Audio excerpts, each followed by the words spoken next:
몸속에 석회가 퇴적이 된다는 얘기가 있었거든요. 그게 이제 수도관을 타고 나오거든요. 맥주가 발달을 한다는 거죠.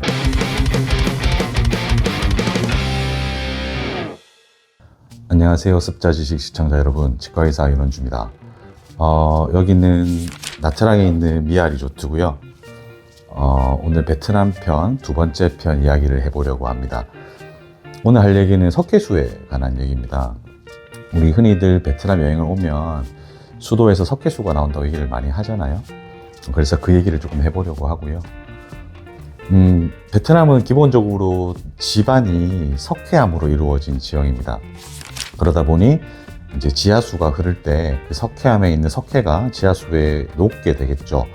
그게 이제 수도관을 타고 나오거든요. 그래서 베트남에 오면 수도에서 석회수가 나온다고 얘기를 하는 겁니다. 우리나라 같은 지형은 화강암 지형이거든요. 그래서 대부분 석회암이 없으니까 석회수가 흐르지 않죠.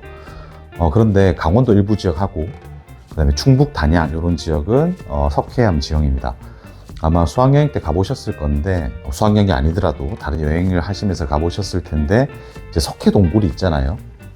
그 종류석이라고 해서 고드름처럼 이렇게 천장에서 내려오는 그런 종류석이 있는 동굴들이 석회 동굴이고, 그 지역들은 석회암 기반으로 된 지역이라고 보시면 되겠습니다. 석회수가 나오는 지역은 베트남뿐만 아니라 동남아의 뭐 태국이라든지 이런 지역도 다 석회암이 기반이 돼 있어서 석회수가 나오고요. 유럽도 대부분 석회암 지반입니다. 그래서 유럽도 예전부터 석회수가 나오는 지역이죠. 로마 시대에 수도관이 깔렸다는 얘기는 굉장히 유명한 얘기입니다. 이 로마 시대의 수도관은 나부로 만들어져 있었거든요. 그러니까 합금을 만들 기술이 없으니까 쉽게 구할 수 있는 나부로 수도관을 다 만들었는데, 그 나부로 된 수도관에서 흐르는 수도를 마신 로마 시민들은 실제로 납중독이 거의 없었습니다. 그게 석회수 때문이라고 하더라고요. 이 얘기는 잠시 뒤에 또 하도록 하고요. 석회수가 많이 나오는 유럽 지역의 특징은 바로 생수업체가 유명하다는 겁니다. 대표적으로 에비앙이 있겠죠. 석회수가 맛이 없거든요. 그러다 보니 이제 생수업체가 생겨나게 되고 생수가 유명해졌을 겁니다. 베트남도 마찬가지죠. 베트남도 식당 가시면 생수는 다 유료입니다. 돈을 받죠. 우리나라는 물이 공짜잖아요. 그래서 이제 흔히들 물을 시켰는데 돈을 받아서 이제 조금 당황하시는 분들도 있다고 제가 들었어요. 또 하나의 특징은 이제 맥주가 발달을 한다는 거죠. 물 대신 마실 수 있는. 우리 석회수는 이산화탄소를 만나면 탄산칼슘이라는 결정체를 만듭니다. 칼슘 Ca와 탄산 CO3가 만난 결정체를 만들게 되거든요. 앞에서 말씀드렸던 석회 동굴에 있는 종류석, 그게 탄산칼슘의 결정체라고 보시면 됩니다. 동굴이 만들어지고 그 동굴에서 석회수가 떨어질 때 동굴 속에 있는 이산화탄소를 만나서 그 덩어리들이 이렇게 하나씩 뭉쳐지면서 기둥을 만들게 되는 거죠. 아까 말씀드렸지만 이산화탄소와 석회수가 만나면 탄산칼슘이 만들어지는데, 탄산수, 그러니까 이산화탄소가 CO2거든요. 탄산수는 H2CO3입니다. 그러니까 탄산수에도 이산화탄소가 분리될 수 있다는 거죠. 그래서 유럽에서는 예전부터 탄산수를 많이 마셨다고 합니다. 그러면 이제 석회질을 좀 걸러낼 수 있다고 믿었겠죠. 실제로 몸 안에 들어가서 분리가 많이 되거나 그러지는 않는다고 합니다.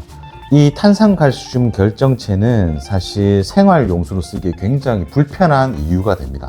예를 들면 설거지를 한다고 가정을 해보죠.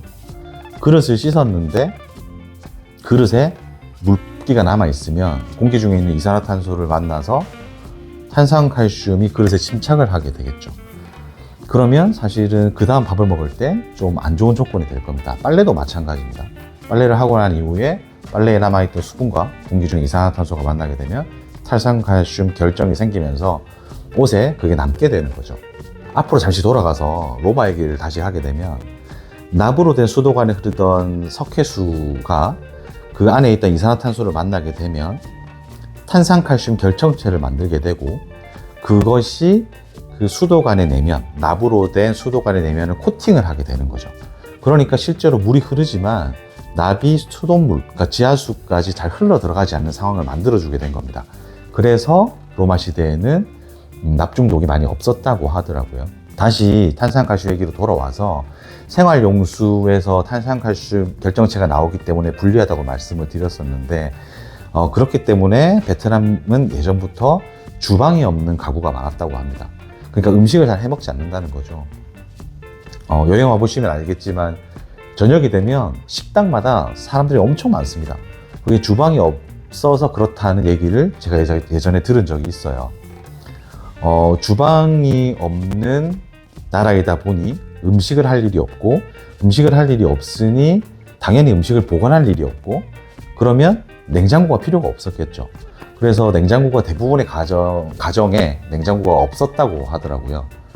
이제 삼성전자가 베트남에 큰 공장을 차려서 냉장고를 많이 보급을 하고 있다고 합니다. 이제 다시 석회수가 과연 건강에 해로운가에 대한 얘기를 좀 해보도록 하죠. 예전부터 석회수를 마시면 몸속에 석회가 퇴적이 된다는 얘기가 있었거든요. 그런데 실제로 WHO의 연구 결과 사람 몸에 석회가 퇴적은 되지 않는다고 합니다. 또 하나는 석회수를 많이 마시면 요로결석이 잘 생긴다는 얘기가 있었는데요. 아직까지 정수 시스템이 잘 발달되지 않은 유럽 지역, 그러니까 석회수가 나오는 수돗물을 그대로 마시는 지역과 화강암 기반의 아시아 지역, 우리나라 같은 그런 지역들의 이제 역학조사를 해보니까 요로결석이 생기는 비율이 비슷한 걸로 나왔습니다. 그러니까 실제로 석회수가 의학적으로 건강에 해롭다는 말은 거짓입니다. 석회수를 드셔도 건강에는 해롭지 않습니다. 하지만 물이 맛이 없죠. 석회수에는 미네랄이 많이 들어있기 때문에 비린 맛이 좀 있고 맛이 없습니다. 그렇기 때문에 앞에서 말씀드렸듯이 생수 업체들이 많이 생겨난 거겠죠. 에비앙 같은. 그러니까 석회수가 좋다라고 말할 수는 없겠지만 건강에 해롭다고 말할 수도 없을 것 같습니다. 석회수를 치아의 관점에서 보게 되면 석회수에 들어있는 많은 미네랄들이 석회수를 마시면 치아에 붙어서 화학적 반응을 일으키겠죠. 분명히 일으킬 겁니다. 제가 콜라펜에서 한번 말씀드렸는데 그 정도의 화학 반응에 치아가 부식이 되거나 할 만큼 우리의 치아는 약하지는 않습니다. 그래서 그런 거는 무시를 해도 될 것 같고요. 가장 문제는 석회수를 마시고 난 이후에 우리가 숨을 쉴 때 내쉬는 숨에는 이산화탄소가 포함되어 있잖아요. 그 이산화탄소와 만나게 되어서 탄산칼슘 결정체가 치아에 붙는 거죠. 실제로 그거는 조금 안 좋습니다. 이 결정체는 치석과 비슷하게 작용을 합니다. 그러니까 실제로 우리 입안에서 받아들일 때는 이물질로 받아들이게 되는 거죠.